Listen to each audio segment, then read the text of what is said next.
Hi there. Welcome to Productivi-Tree. I'm Santi Tacoronte, and I'm here to help you succeed and be happier.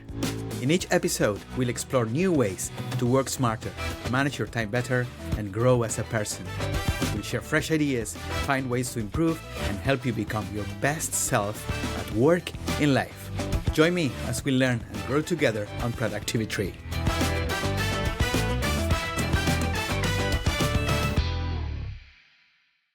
Matt DiGeronimo is a writer, thinking, and leadership strategist dedicated to simplifying the complex and challenging conventional wisdom. With a unique blend of experiences from his distinguished service aboard nuclear submarines and extensive corporate leadership, has developed a profound understanding of human dynamics, leadership principles, and organizational culture. His writing challenges the status quo, embracing both humor and deep introspection. Matt believes authentic leadership isn't about popularity or charisma alone. It's about fostering a questioning attitude, maintaining uncompromising standards, and procedural excellence. Matt's essays and articles often reflect on personal and professional development, the importance of embracing vulnerability, and the necessity of enforcing meaningful standards without compromise. His perspectives resonate deeply, whether he's discussing the nuances of decision-making, the overlooked importance of management skills, or the strategies needed to effectively lead diverse and multi-generational teams. Matt has published 2 Amazon best-selling books, Extreme Operational Excellence, and Dear Hunter, Letters from Father to Son. Hi Matt, welcome to Productivi-Tree. Hi, Santiago. Thanks for having me. Matt, you are not stranger to high-stakes environments. You have worked in nuclear submarines at the highest corporate levels. What is the biggest lie we've been sold about productivity? I think the existence of the word productivity, in some ways, in and of itself, I believe is a lie.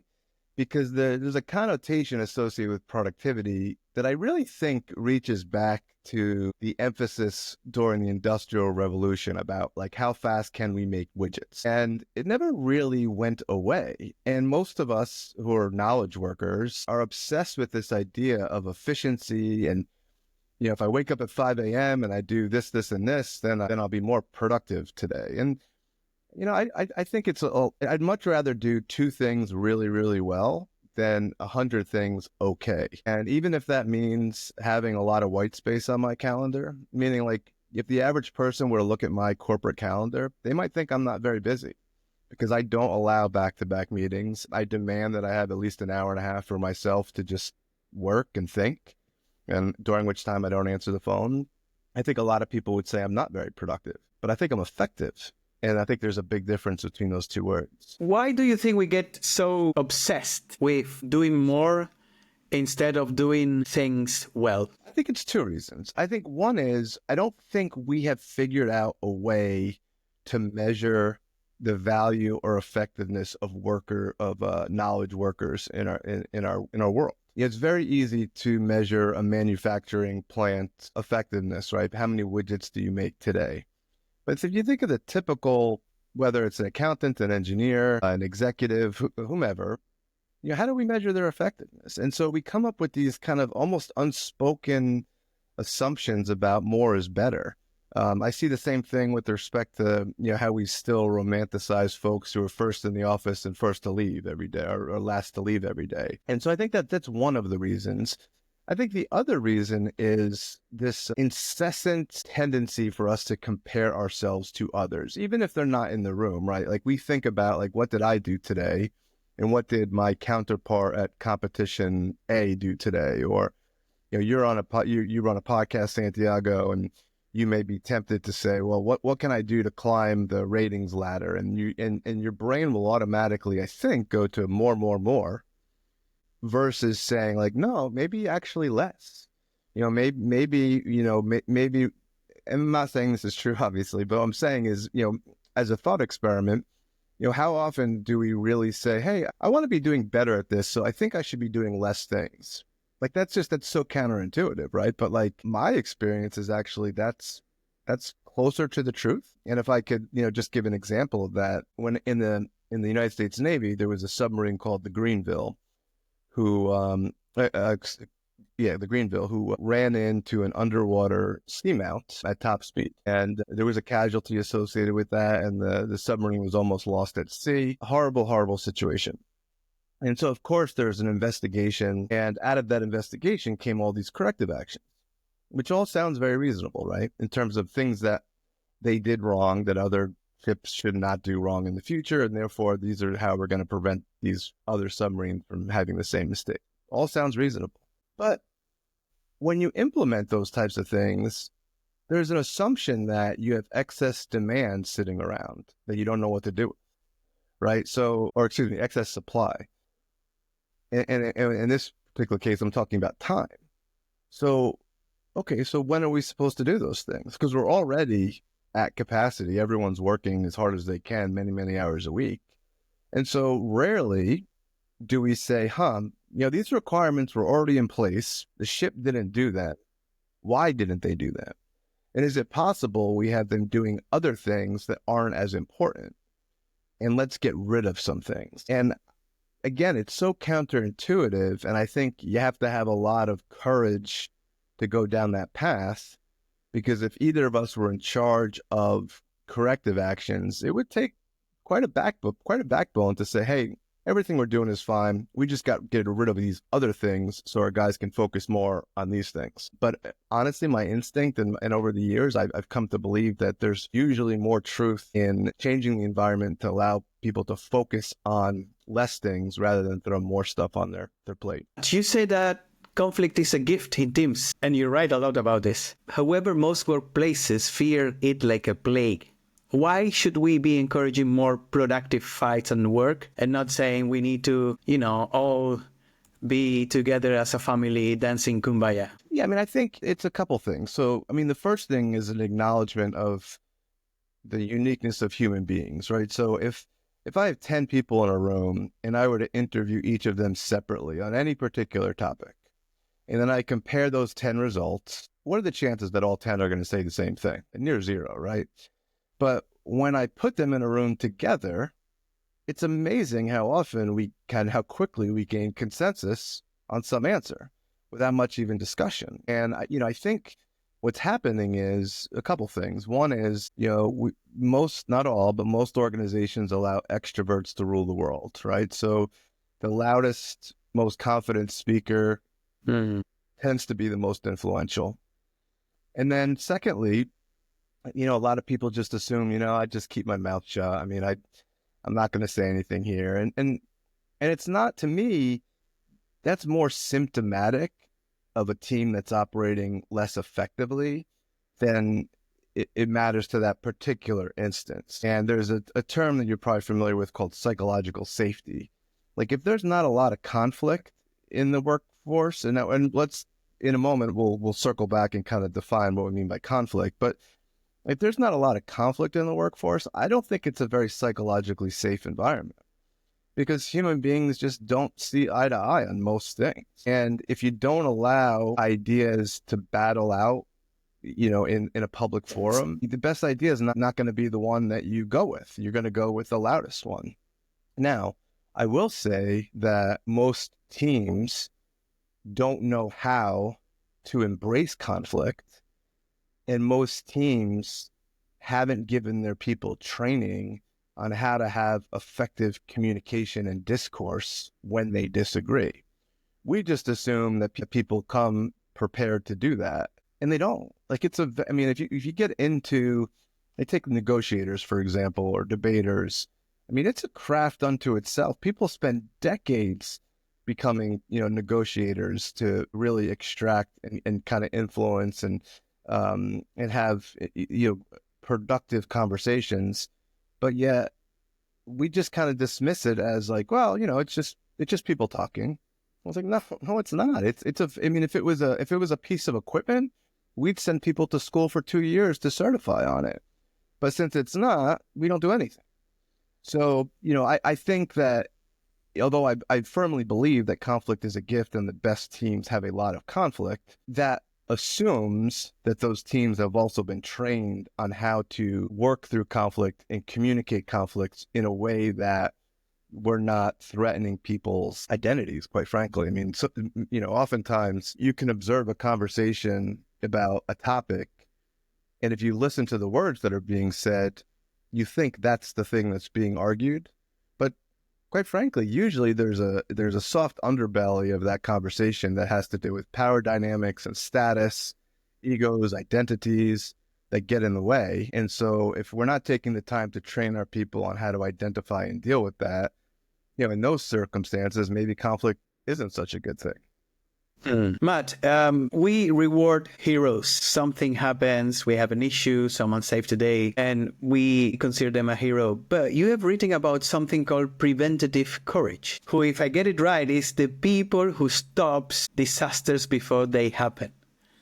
And these people rarely get medals. So how do we, completely switch to these guys saved a lot for the company because they prevented something bad from happening? It's a great question. And I've spent a lot of time thinking about this. When you do the right things the right way and that bad event doesn't happen, there's no parade for that because the thing didn't happen. So it often, just the way our minds work, we just assume like it's not a special day, it's just a Tuesday. But the reality is, a lot of hard work went into nothing happening that day. And, how do we embrace and encourage that? That's really challenging. I can recall a time when on a submarine where we had an untoward event, which is perhaps a story for another day. And what we kind of evaluated was, we didn't have people speaking up and saying, hey, don't do that or something bad is going to happen. Sometimes in corporate America, that's called stop work obligation or stop work authority. And one of the things that we did to address that, in the military and in corporations, we'll often do exercises or drills, right? But usually that's like a fire drill or something that's a physical event of some sort. But what we started to do were like drills in courage, not dissimilar to, if you've ever seen them, there's there's a show out there called What Would You Do, where they put a bunch of actors in, say, like a deli, and they have somebody acting inappropriately towards maybe the cashier, and they just film other people's reactions to see, does anyone stand up and defend that person? So it's similar to that. Like, so in this particular case I'm thinking of, we would have a brief, just a couple of us, and we would say, hey, we're about, let's say, when a submarine goes to periscope depth, it's a pretty dangerous evolution because the likelihood of you running into a surface ship is high if you don't follow a particular protocol properly. And we'd say, okay, we're gonna come up to periscope depth on a dangerous course. We're gonna say we're gonna do it, right? So we're gonna say, all right, tension and control, I intend to come to periscope depth on this course, 071. I'd say it's a very dangerous course to do that. And we're not obviously going to do that. But then we just wait to see who is going to say something. And when somebody does say something, we give them credit as if they had just actually saved something or done something meritoriously. And then we would also talk about it. So let's say nobody says something, like we would call a timeout and we'd say, hey guys, we were just about to go up on a very dangerous course. What happened? Right. So we need to incentivize the behavior that we want to see. And unless we're willing to allow rock bottom potential events to just come up on their own, come up naturally, which nobody wants that, right? You don't want to wait till the day of the Challenger launch and hope that people get it right. You need to talk about it and you need to test it and you need to incentivize it. And it's not easy, but I will tell you, if we don't do anything, then you're just hoping that you have at least one person whose parents trained them on that topic. You've written about fake productivity, people who look busy, but don't get much done. How do you spot and potentially eliminate corporate masqueraders? Great question. All these are really good questions, by the way, Santiago. I guess it depends. For me, it depends on where we're talking about, right? So, for example, if it's up the chain, if it's down the chain, or if it's a peer, or it's a support function, those would all be sort of different responses. The ones that we have most control over, obviously, are the people that work for us. And for me, one of the things that I often talk about with my team is the difference between rocks and sand. And you may have seen this demonstration, but for your listeners who may not have, it obviously works better with a physical demonstration. But in short, the way this works is the demonstrator takes an empty fish tank and he says, okay, my goal is to fit all these rocks and all this sand into this fish tank, right? So it's like an aquarium sized tank. He says, okay, I'm going to do this. And he puts all the sand in the tank, and maybe the sand comes up to about 3/5 the height of the tank. And then he says, and now I'm going to put my rocks in the tank. And then the rocks don't fit. They spill out all over the place, and there's no room for them. And he says, okay, so is my conclusion that these won't fit? And the audience gives him some feedback and things to think about. He says, all right, let's try it a different way. And then he puts all the rocks in first, and then he pours the sand in, and it all fits. And the moral of the story is the rocks are the important things. Those are the things that really make a difference in our organization and in our teams. And it's important for us to make room for them first, and then identify, okay, this is sand, and it still has to get done. It still has to get in the tank, but it's secondary, right? And so one of the things I like to do with my team is start that vernacular. Like we talk about, hey, is this a rock or is this sand? And I'll even go so far as to have people identify, okay, this quarter or this year, what are your rocks? And then we hold each other accountable for, are we working on our rocks? Because usually rocks are not very loud, right? Rocks are typically the things that we know are important. We know it would improve the organization, but there's usually no deadline associated with them. No one's banging on their door to get it done. Their phone's not ringing about it, right? And it could be something as simple as, hey, I need to improve my engagement with the workforce. I need to step up my training in a development program. I need to provide my team better standard operating procedures. Things that we know are important, but they're just not urgent, right? So compare that to a phone ringing or an email coming through or a Teams meeting scheduled. I mean, that's typically our sand, right? So I kind of force the conversation to say, what are your rocks? And then evaluate almost exclusively how, let's say a month goes by, a quarter goes by. Okay, last month you told me these 2 things were your rocks. Let's talk about them. And it's pretty common that, especially in the beginning, there's a lot of, well, I've just been so busy with this, that, and the other thing. I say, okay, so you put the sand in the tank first. Now, keep in mind, I think it's obvious that one of the objections to this type of thought process is, well, now you're just going to make me work more hours then. If I put my rocks in the tank first, and then I'm forced to put sand in afterwards, and I'm just going to have to work longer. And I've always challenged that. I forget, is it called the Pareto's principle, I think, or, work will expand to fill the allowable void, right? So if you give yourself all day on Saturday to clean up your closet, it'll take all day Saturday. If you have an hour before your parents are visiting and you want to clean it up, it'll take you an hour.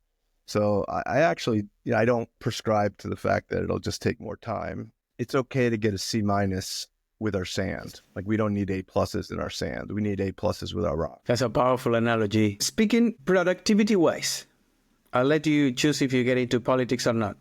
What do you think about the Dodge program run by Elon Musk these days? Yeah, so I think it's a good question. So I think when I think of the American economy, I think of a family whose father has created a certain lifestyle for his family based exclusively on credit cards. And we all know how that ends. It's going to be ugly. So, and it's not going to be, it's either going to be a rock bottom event or, someone's feathers are going to get ruffled because you're taking away things that people have grown accustomed to. So now I think that the manner in which this has been executed has been less than desirable. I think at times it's been disrespectful. It's lacked empathy. But I do think that our government has expanded to a size that is just not reasonable anymore. I've done some YouTube videos on the topic of, if we had businesses that were run the way a lot of our government programs are run, they'd be out of business.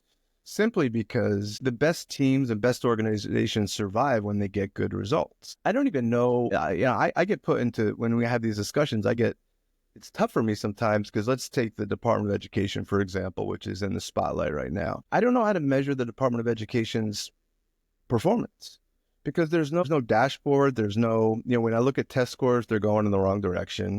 When I look at high school graduation rates, they're going in the wrong direction. Truancy is going in the wrong direction. So at first blush, you'd say like, okay, whatever you're doing might not be working and we have to fix it. Fixing it mean slashing the whole organization? Now you get into the whole deficit versus effectiveness. But there's certainly something drastic that needs to be done. I don't know how much longer any group can withstand a $1.8 trillion a year deficit before they devalue the currency. I just don't. Clearly, there's some tipping point. If there isn't, well, then just send a check to everyone for $1 billion, right? I mean, we could just do whatever we want, then just do it then. So there's some point at which it becomes you devalue the currency and we won't be able to afford bread. So I guess what I'm saying is, in theory, I appreciate the effort to identify and reduce, and I wouldn't even call it waste. I would call it luxuries that we can no longer afford. Whether it's for other countries or our own, we just don't have that luxury. And we've fooled ourselves that we do, but obviously we don't because the money doesn't exist.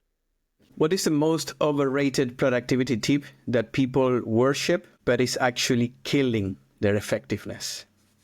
Yeah, I think you kind of related to what we talked about earlier, the more is less, or the more is more philosophy. Like the more things I do today, the more productive I am. Somebody had once told me, and it stuck with me, is that especially as you become more senior in an organization, we shouldn't be doing the things that only I can do, or excuse me, we shouldn't be doing the things just because I can do them, right? It's like, hey, I know how to do this, so I'll do it. We should be doing the things that only I can do, right? So there's nobody else in the organization who can do this thing or do it as well as me. And that's the thing that I want to do. And if it means I have to delegate the other things, now everybody talks about delegation, but it doesn't happen to the extent that I believe it needs to, because we are a culture obsessed with the A. Meaning, when we have something that we know we do very well, and we realize, well, geez, to get, Tom to do this as well, I'm going to have to do a lot of training. And maybe I even assess that he'll never be able to do it as well as me. Well, take the C- and move on with life. And then focus your efforts on less things where you crush them. Because, most of the time, this goes back to the sand and the rock discussion. Every company, like if you take a particular industry and there's 10 companies, they're all doing the sand. Like there's no competitive advantage associated with getting your sand done. But yet that's kind of where our focus is on. Like it's dare I say busy work, which might not be fair because the stuff has to get done. But what really differentiates a team to just leave everybody in their dust? It's usually like a singular thing or two that someone or some group of people crush that their competitors not even thinking about. And, and those are the things that get missed when there's a lot of organizational noise. And I talk about noise in an organization in a very similar way that I would talk about acoustic noise, right? It would be very challenging to do our work with rock music blasted at 110 decibels into our office, right? Nobody would like that. But for some reason, when it comes to, in the somewhat paradoxical expression of noiseless noise, the noise of our organizations, we're okay with, every day there's a fire drill and now there's an impromptu meeting and there's this report that needs to be filled out. That's all noise. And in the noise, we lose the ability to hear messaging that's coming from our customers, coming from our organization, coming from our team members, because usually that knocks very softly. I'll use the analogy of a group of cave people sitting around a fire at night. And when there's noise from the brush, everyone's head turns there, right? Because that's a threat. Well, guess what? Whatever comes out of that brush, we're probably going to be okay because everyone's looking at it. Where we're currently vulnerable is where the noise is very soft or maybe not at all behind us. True. And if we don't assign a couple people to say, hey, don't worry about the noise. I need you to be thinking about what are the other threats? What are the other opportunities? Something's coming out of that brush that's going to surprise us. I mean, it happens all the time, right? You and I could list a dozen or so mammoth companies that went under because their inability to hear the noise or hear the noiseless noise, or I guess that's the wrong way to say it, the signal that you really had to listen to, right? Whether it's a Blockbuster, or TiVo, or even Barnes and Nobles. So that's, that would be, the thing that I would try to, if I had the ear of every CEO and every team leader in the nation, I mean, that would be one of my strongest messages to them. You've written about the Dunning-Kruger effect, where the least competent people are often the most confident. How does this show up in corporate leadership? Yeah, so the Dunning-Kruger effect is interesting, right? So as you said, it's a phenomena identified actually not that long ago. I think it was the late 90s by two psychologists who said, hey, the folks who know the most are usually the least confident, and folks that know the least tend to be the most confident, right? So they oversimplify things. Whereas the more you learn about a subject, the more you realize how complex and nuanced it is. And then the more likely you're to answer a question with, well, it depends. And then you go off on this tangent of trying to educate everyone about the pros and cons. And then the guy across the table says, no, stop. This is simple. We do A because X, Y, Z. Let's just execute it and be done with it. And then the rest of the room kind of nods their head and says, yeah, let's go. And I think that happens for a couple of reasons. One is, as humans, we are all filled with our own amount of doubt and insecurities. And therefore, we tend to be drawn to people who seem to be able to eliminate that doubt and that uncertainty in our team. So when someone says, yep, I got the answer, just follow me, I got it. We're drawn to that. We just are. And because we like to think that they're feeling that, because we put ourselves in their position, say, geez, the only time I would ever act like that is when I really knew what I was talking about. And therefore, and a lot of this I think is subconscious, but whereas we've all been there when like the subject matter expert starts to answer a question and he's droning on and he sounds like an encyclopedia, our eyelids get heavy and we just say, I don't know what to do with this information. Like, I don't think this guy knows what the heck he's talking about. When in reality, he might know more than anyone else in the room. How do we deal with that? Well, that's a much, much tougher question. I think, and what's interesting though, too, is that there's a logical fallacy called the complexity bias, which is actually flies in the face of the Dunning-Kruger effect that says often, if given an opportunity to pick between two solutions, one which is very complex and one which is very simple, human beings are likely to pick the complex one. Which it's hard to resolve those two phenomena of the human brain, but it exists, right? We're complicated animals, and that's a complexity that we have to deal with. So I think there's a couple things that I kind of recommend for folks, and one is I think the senior people in the room should always speak last, right? When the boss comes in and says, okay, we got a problem and I've seen this before in my career and we're going to do A to fix it. What do you guys think? I appreciate your feedback. You guys know I love to hear what you have to say. Tell me why I'm wrong. What? You've already poisoned the well, right? So if you're going to suffer from the Dunning-Kruger effect, you're already going to suffer from it. Just because you've said, you'll give me some feedback. Whereas alternatively, if we say, hey, we got a problem and I need your guys' advice. And you point to the most junior person in the room and say, Tim, how would you solve this? None of us are here. How would you solve it? And give him the opportunity to share what's on his mind. I think that's a step that we can take towards addressing that. Another step that we could take during addressing it is just talking about that phenomenon, meaning like we can't address a weakness if we're not aware that it exists. If we sent out a survey of every adult between the ages of 18 and 70 and ask them to describe the Dunning-Kruger effect, how many would even know what we're talking about? And I'm not suggesting that they should necessarily, but but if I were to talk about how many electricians could describe a delta wired transformer, they'd all know how to do that, right? But when we talk about people who lead people or whose workplace or role in their team involve having to interface with people, we give them very little training on anything that's deeper than a surface level, the type of PowerPoint training that we've all been through dozens of times in our career. I think, I think the second one is probably more important than the first one, right? The first one's like kind of a functional tactic that we can use, but The second point that I mentioned of like, we have to increase people's awareness of these phenomena because they occur subconsciously. And if we're not aware of them, we can't possibly tackle them. What is the most dangerous leadership trait that people mistake for a strength? I think it's related here, right? So I think I would say, you be careful here because I was going to say like confidence and assertiveness are they're very valued in our culture, right?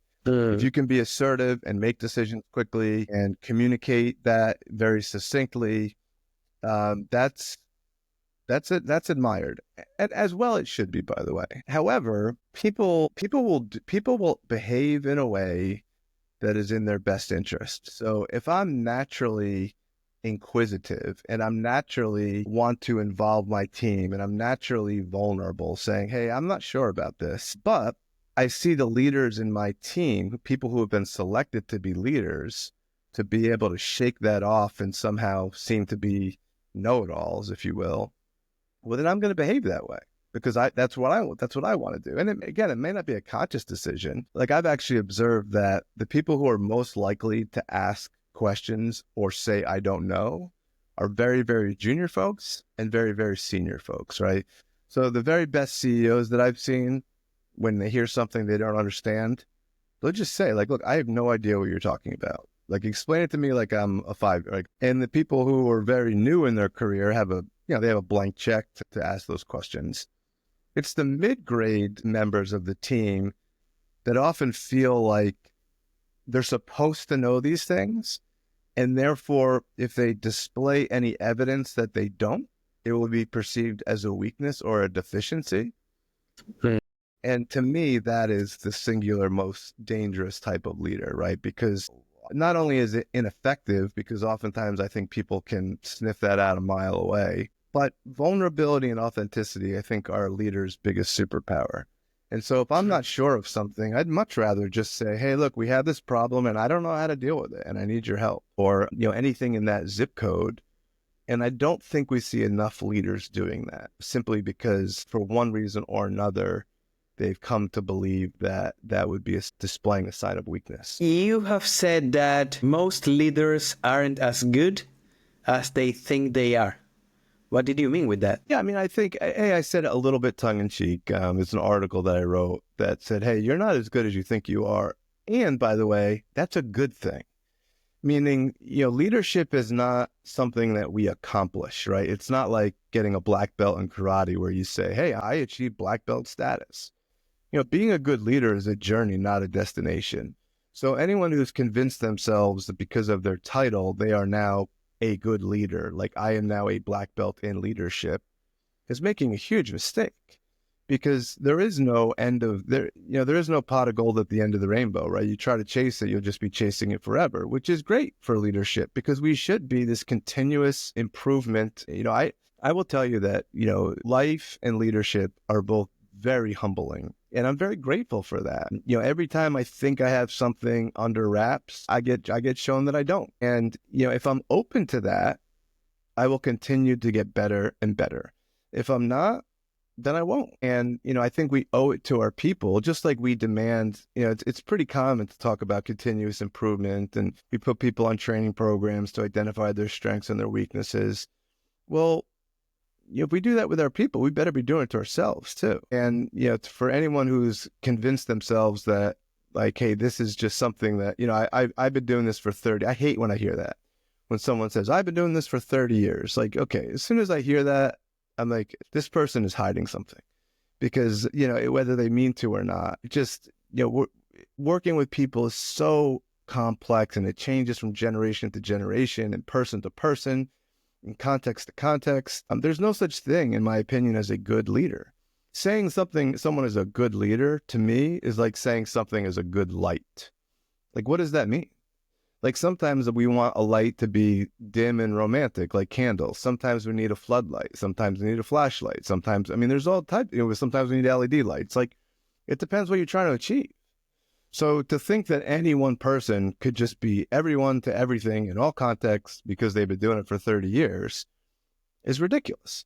So, that article was written, again, somewhat tongue in cheek to get people's attention, but the idea of like, hey, you're never done.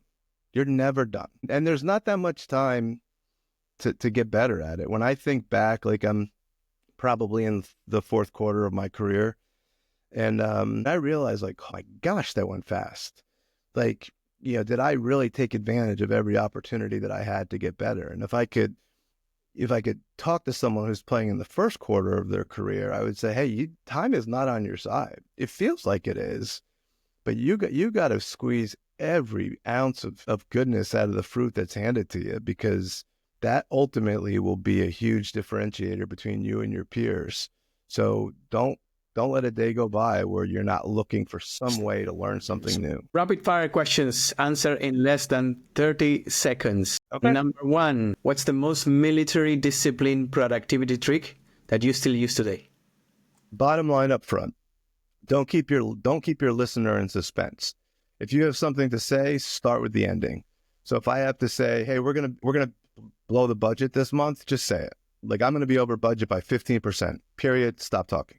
Now, if the listener wants to hear more questions, answer the questions. But don't tell me some long story that ends with, we're going to blow budget by 15%. What is the biggest leadership red flag in a new manager? Overconfidence, for reasons that we've discussed. If you could erase one corporate buzzword forever, what would it be? I think it would be when we talk about people have to understand the why. I understand why we say that, but I think in most cases, we need to understand people's why. Don't assume that the people are interested in your why. Understand their why, and then integrate whatever it is that you're talking about into their motivations, not the other way around. What's the most misunderstood leadership trait? Oftentimes when we talk about empathy, we think it's, we talk about servant leadership and acknowledging where people are and what they need. And all that's true, but that doesn't take away accountability. And it's okay to be demanding and challenging and push people to limits that they didn't think that they could meet. Empathy has become synonymous with soft, and I don't agree with that. One of your taglines is allow yourself to suck. What is one time you totally sucked at something, but still were happy because you learned at it? When I wrote my second book was called Dear Hunter. I wrote it to my son. It's a series of letters of my life lessons, and it was miserable at first. And I had this voice in my head that was reminding me how bad it was, and just this voice that wouldn't stop and say, what are you doing? Like, nobody cares, and your son's not going to care, and this thing's going to collect dust.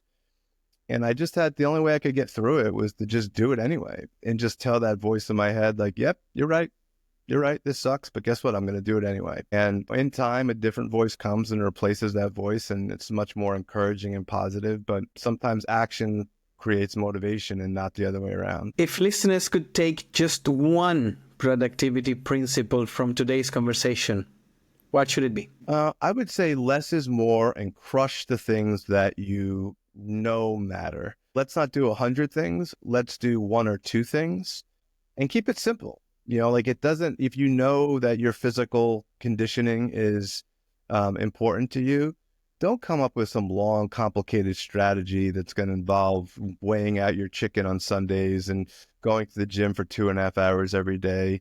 Keep it simple. Do something like a push-up every day, and see how many consecutive days you could do a push-up. Because I think what we often see is on a scale of 0 to 100, we're at 35, and then we look up at 100 and we get intimidated by how far we have to go.